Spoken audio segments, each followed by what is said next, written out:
Olá! Em tempos de crise, muitas empresas deixam de cumprir com seus compromissos financeiros, atrasam os recolhimentos de tributos e acumulam dívidas. Quando isso acontece em momentos pontuais, a solução é recorrer a algum tipo de parcelamento.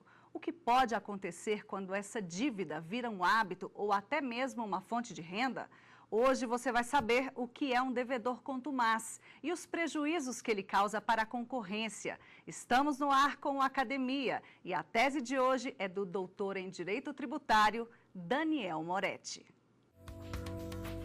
Regime Especial de Controle e Fiscalização de Tributos e a Livre Concorrência. Este é o título da tese apresentada para a conclusão do doutorado em Direito Tributário da Pontifícia Universidade Católica de São Paulo. A orientação foi da professora doutora Elizabeth Nazar Carraza. A empresa deixa de recolher tributos. Assim, consegue reduzir o custo de seus produtos. Com isso, pratica a concorrência desleal. Muitos estados da federação têm editado decretos para regulamentar a situação do chamado devedor contumaz, definindo os critérios para caracterizar e fiscalizar de forma especial esse tipo de devedor. No estado de Goiás, por exemplo, é considerado devedor contumaz o contribuinte que fica inadimplente por 4 meses consecutivos ou 8 meses intercalados, nos 12 meses anteriores ao último atraso. Já no Rio Grande do Sul e no Paraná, o devedor contumaz é considerado quando, no período de 12 meses, deixa de pagar o ICMS de 8 meses, não necessariamente seguidos. E para debater o assunto, recebemos o doutor em Direito, Otton Lopes, e a pós-doutora em Análise Econômica do Direito, Flávia Santinoni Vera. Obrigada pela presença de vocês, debatedores. Seja bem-vindo também. Muito obrigada pela presença, Daniel. Muito obrigado, Jordana. É um prazer estar com vocês. Bom, nós falamos na reportagem Sim. sobre devedor contumaz. Sim. Então vamos começar a nossa discussão com essa explicação. É algo mais habitual do que a gente acha, né? O nome é meio complicado, mas é algo muito habitual. Sim. O devedor contumaz é aquele contribuinte que reiteradamente se mostra descumpridor das suas obrigações tributárias. É o contribuinte que, na gestão, no dia a dia dos seus negócios, ele adota a prática, seja por impossibilidade em razão da alta carga tributária, ou seja, por atuação dolosa, ele adota como prática o não pagamento de tributos e passa a fazer desta prática algo que motiva, algo que sustenta a viabilidade do seu negócio. O devedor contumaz, portanto, é aquele que não paga tributos de forma consciente e contínua. Bom, nós vimos na reportagem também que não existe uma legislação geral que tome conta de tudo isso nos estados, né? Nós vimos que tem uma para Goiás, uma para o Rio Grande do Sul. Como é que funciona isso? E aproveitando esse gancho, como fiscalizar tantas legislações específicas? O direito tributário é composto, ele é estruturado a partir de um panorama constitucional e a Constituição Federal determina que haja algumas regras gerais, o que se chama de normas gerais de direito tributário, que devem ser instituídas por lei complementar. Essas normas gerais de direito tributário instituídas por lei complementar funcionam como bases, como parâmetros para a atuação legislativa da própria União, de todos os estados, do Distrito Federal e dos municípios. Ocorre que, para tratar desse problema do aludido devedor contumaz, embora haja uma regra no artigo 146-A da Constituição que possibilite a criação de uma norma geral por lei complementar para disciplinar o assunto, até hoje não houve a instituição da referida lei complementar. Sem a lei complementar, os entes federativos se veem livres, ainda que de forma equivocada, mas eles se veem livres para que cada um deles crie o seu próprio regramento para tratar do problema do chamado devedor contumaz. Daniel, um dos exemplos que você cita inclusive a gente destacou na reportagem, é a legislação em vigor no Rio Grande do Sul. Perfeito. Eu queria que você comentasse ela, nessa legislação, e aproveitando essa pergunta, falar sobre esse lapso temporal que é escolhido, né? No Rio Grande do Sul, por exemplo, é deixar de recolher o tributo em 8 meses no período de 12 meses. Como é que isso é determinado? Eu cito no meu trabalho essa legislação do Estado do Rio Grande do Sul, principalmente porque ela é objeto de uma ação direta de inconstitucionalidade que está em tramitação no Supremo Tribunal Federal, ação direta de inconstitucionalidade número 4854. Você me pergunta sobre os critérios utilizados pela administração tributária para determinar o tempo e os critérios e os elementos de caracterização do devedor contumaz. Pois é. Como não há uma legislação de caráter geral em âmbito nacional, cada estado define os seus parâmetros, os seus critérios de acordo com a sua competência tributária. No Rio Grande do Sul, nós temos aí a legislação determinando que o devedor contumaz é aquele que não paga o tributo em 8 dos 12 últimos meses. Já houve no município de São Paulo, por exemplo, lei determinando que aquele contribuinte, aquela empresa que não pagasse o imposto sobre serviços em 3 meses, teria bloqueado seu acesso para a emissão de nota fiscal. Esse foi um critério encontrado pelo município, mas que claramente fere o direito de exercer atividade econômica por parte daquele contribuinte, né?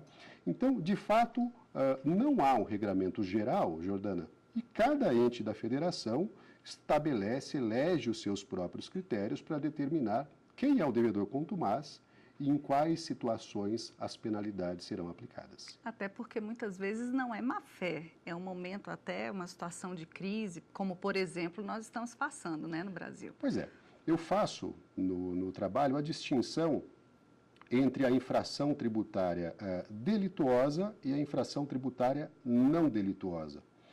A não delituosa é aquela que corresponde ao simples inadimplemento de tributo. Leia-se aí que o não pagamento se dá por incapacidade financeira. É claro que o fisco tem toda a prerrogativa e o dever de cobrar esse tributo se valendo dos instrumentos legais estabelecidos para tanto. Tá? Isso é um pouco diferente da infração tributária que eu chamo de delituosa.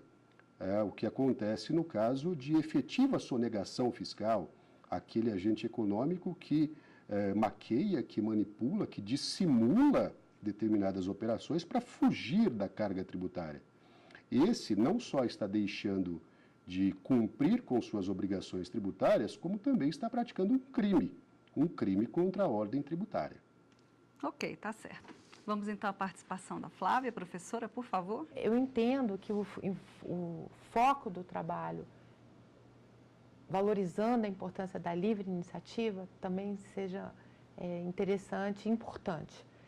A minha pergunta passa pela ideia dos avanços tecnológicos, a revolução da informação, o acesso à informação, a transparência de tudo que é feito pelo Estado para o cidadão, que é até um aspecto da democracia.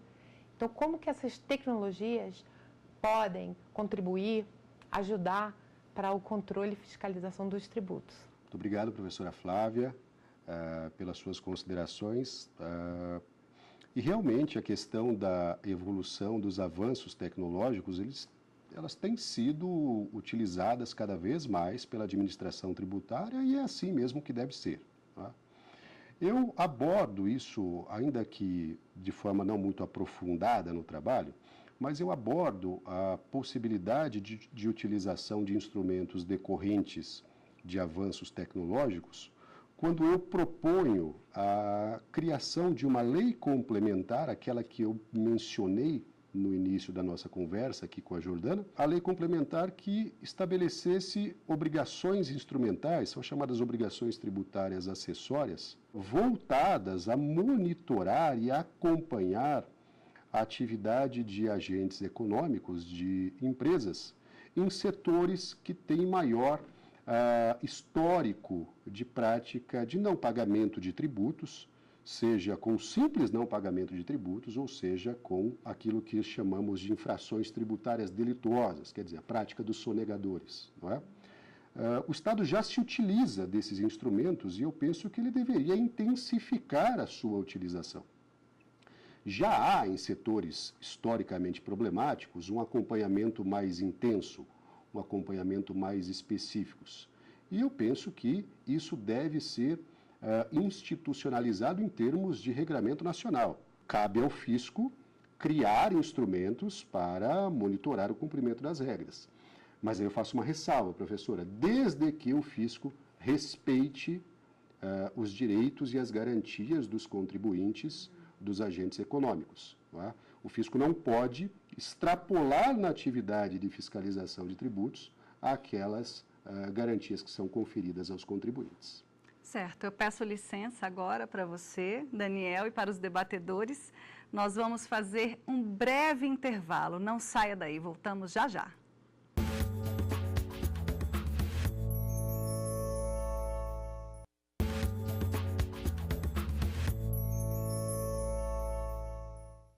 O Academia está de volta e hoje o tema é Regime Especial de Controle e Fiscalização de Tributos e a Livre Concorrência. Bom, nós terminamos o primeiro bloco falando sobre vários aspectos da pesquisa do Daniel, tivemos a participação da professora Flávia e agora a gente segue com a sua participação, professor Otton, por favor. Dentro do tema, eu tenho uma preocupação.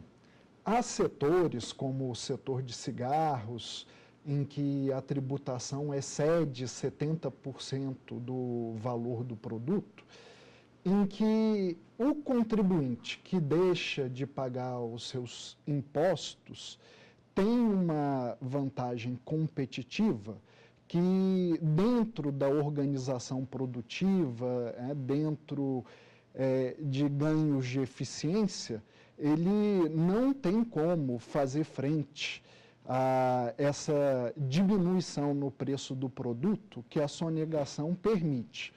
Então, vários contribuintes se organizam justamente para não pagar o tributo e ganhar esse ganho competitivo.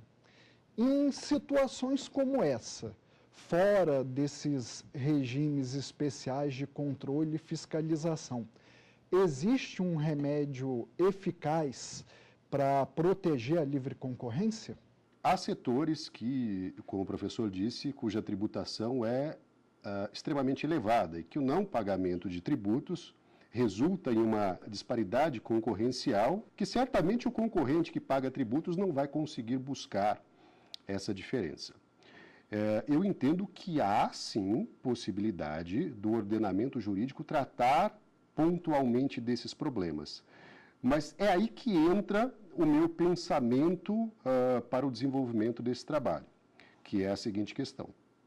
Qual é a competência do fisco, da administração tributária, no enfrentamento desses problemas e qual é a competência dos órgãos de defesa da concorrência? É aí que eu busco fazer a intersecção entre o direito tributário e o direito econômico, na seguinte medida: não pagamento de tributos, prática de infrações tributárias, sejam elas delituosas ou não delituosas, ou seja, criminosas ou não, elas devem ser enfrentadas pelo fisco de acordo com os instrumentos garantidos pela ordem jurídica. Os instrumentos garantidos pela ordem jurídica à disposição do fisco passam, obviamente, pelo devido processo legal que vai resultar no princípio da razoabilidade. E o devido processo legal impõe que o fisco, na cobrança dos tributos, deve se valer da ação de execução fiscal, que deve ser promovida seguindo as regras específicas para tanto. Há hoje, professor, alguns novos instrumentos que o fisco vem utilizando na tentativa de atribuir maior eficiência à cobrança de tributos. E aí eu menciono o protesto da certidão de dívida ativa tributária, como se protesto cambial fosse. Eu sou da área de análise econômica do direito, que é uma área que não é uma área do direito propriamente dito, mas uma área que traz ferramentas para a gente entender melhor meios e consequências para atingirmos objetivos. Então, ela serve para todas as áreas do direito, inclusive direito tributário e direito da concorrência. Existe análise econômica do direito tributário e da concorrência, um estudo com esse objetivo. É consequencialista, então. E com foco nos resultados, eu entendo que o nosso sistema tributário seja regressivo. Ou seja, os pobres pagam muito mais, pessoas de baixa renda pagam proporcionalmente muito mais do que as pessoas mais ricas. E isso é muito prejudicial. E eu sei que é estrutural, mas existe essa realidade. O seu trabalho fala muito da questão coercitiva do Estado na hora de tributar e a necessidade de se ter um controle, uma fiscalização desses tributos nessa hora. Existe também uma causa mais importante, talvez, até que tem um peso também muito grande, que é a carga tributária, e também as distorções que a estrutura, que o nosso sistema tributário impõe, tanto na livre iniciativa, nas várias empresas, ela distorce mercados, como no consumidor. Esse consumidor que sai mais prejudicado, principalmente os de baixa renda. Então, essas distorções, eu entendo que somado ao peso da carga tributária e também a esse problema do controle e da fiscalização, sejam questões que são importantes de serem discutidas porque são a causa anterior até, né? E nesse momento de crise se agrava. Então, a minha pergunta é, qual a sua sugestão, se ela é compatível com o seu trabalho, ou qual a sua sugestão para se aliviar, ou pelo menos a gente seguir um caminho, mesmo que longo, para poder aliviar tanto as distorções como o peso e paralelo com essa parte operacional, né, de controle e fiscalização. Professora Flávia, muito instigante a sua pergunta e a professora tem toda a razão. Realmente o problema é antecedente. Na minha visão, realmente o problema é antecedente porque ele é estrutural. É claro que em qualquer núcleo social existem os bons e os maus. É claro que há contribuintes, há empresários que não pagam tributos porque pretendem ali aumentar o seu lucro e, para tanto, se valem muitas vezes de meios até mesmo ilícitos. Mas há, sabemos todos, mas há um grande número, eu não tenho esse dado estatístico, então não me atrevo a dizer se é maioria ou não, mas certamente há um grande número de empresários, de agentes econômicos, de contribuintes em todas as escalas que não pagam tributos em razão da simples impossibilidade de fazê-lo, dada a complexidade, em primeiro lugar, a complexidade para entender a carga tributária, para entender a tributação, e, num segundo momento, o montante dos tributos incidentes em cada setor. Professora, sem dúvida, o problema nasce com a estrutura da própria formação da sociedade brasileira, do ponto de vista de desigualdades, das funções do Estado, a necessidade do Estado arrecadar, e passa pela formação da estrutura do sistema tributário brasileiro. O sistema tributário brasileiro é, sem dúvida alguma, defeituoso e irracional. O sistema tributário brasileiro foi adaptado a uma federação que é muito peculiar. Ele se inspira em outros sistemas, mas em outros sistemas em que a organização de Estado é diferente da nossa organização de Estado. Nós temos inúmeros tributos, e aí eu cito o caso do ICMS, que é um tributo que não tem vocação para ser atribuído à competência de Estados membros da federação. O ICMS é um tributo com vocação para pertencer ao poder central. Tá? Isso causa distorções, isso causa problemas na medida em que esse imposto é dividido em 27 unidades da federação e cada unidade da federação tem o seu próprio imposto, o seu próprio regramento a respeito. E aí as distorções pontuais, elas vão sendo solucionadas também de forma pontual e equivocada. Eu falo no meu trabalho de regime especial de controle e fiscalização. Mas o termo regime especial em direito tributário, ele também serve para designar uma outra coisa.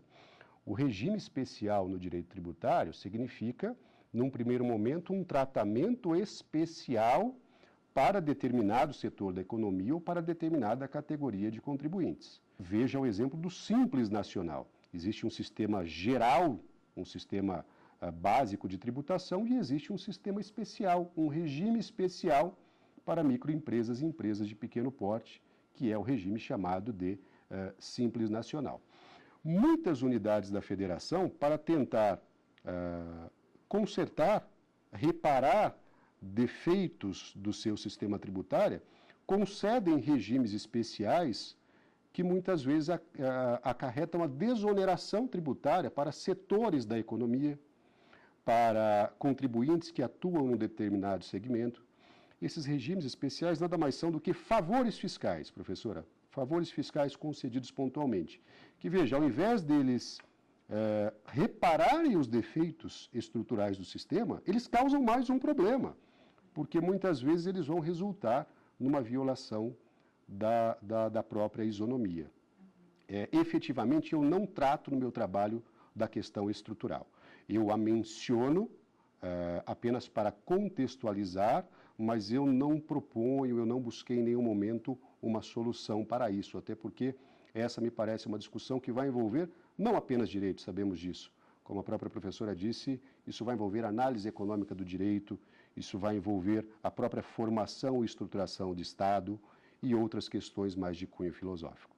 Professor Otton? Uma dúvida que o seu livro me propôs foi uma dúvida relacionada à representação que está proposta às autoridades concorrenciais como remédio para esse ganho competitivo oriundo do não pagamento de tributos. Essa representação ao Conselho Administrativo de Defesa Econômica, ela teria que aguardar o término do processo administrativo fiscal com a constituição definitiva do crédito tributário, como acontece na representação penal, ou ela poderia ser feita a qualquer tempo? Como o professor bem menciona, a representação fiscal para fins penais, de acordo com a súmula vinculante 24, salvo engano, estabelece que deve terminar a etapa de discussão da existência ou não do crédito tributário para que seja iniciada aquela etapa de aplicação das sanções previstas no âmbito penal.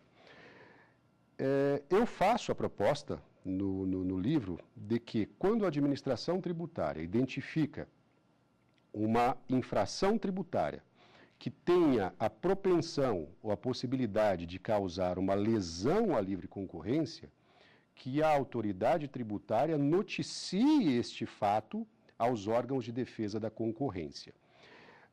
E diferente daquilo que ocorre na área penal, porque lá o crime depende da existência do crédito, em alguns tipos de crime, deixemos muito claro, na área concorrencial não penso que seja assim, porque o ilícito concorrencial não será apenas o não pagamento de tributos. Eu considero que também pode ser ilícito concorrencial, também podem ser ilícitos concorrenciais, outras práticas de agentes econômicos que vão resultar não necessariamente no não pagamento de tributos. Então, eu penso que não há essa conexão. O órgão de defesa da concorrência pode ser informado daquela prática potencialmente lesiva à concorrência e ele pode instruir a sua investigação em paralelo e independentemente da discussão que envolve a existência / inexistência do crédito tributário.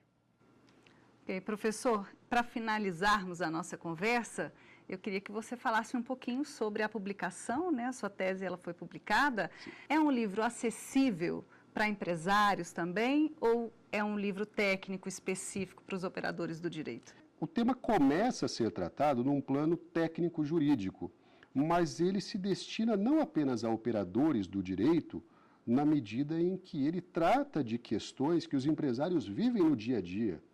Todo diretor, todo administrador, todo aquele que faz, de alguma forma, uma análise de gestão e até mesmo econômica da atuação da empresa, encontra aqui neste trabalho uma abordagem que vai lhe revelar alguns problemas, alguns riscos e algumas dificuldades que ele enfrenta.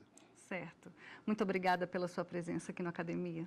Eu que agradeço a você, Jordana, professor Otton, professora Flávia, a equipe da TV Justiça, esse fantástico programa que é a Academia, e a editora Noesis pela publicação do livro. Muito obrigado. Ok. Eu agradeço também a presença dos debatedores, professor Otton, professora Flávia. E o Academia chega ao fim, mas a íntegra do programa está disponível na internet. Acesse tvjustiça.jus.br ou entre em contato com a nossa produção para enviar uma sugestão de tema. O e-mail é academia@stf.jus.br. Você segue agora com a nossa programação. Tchau!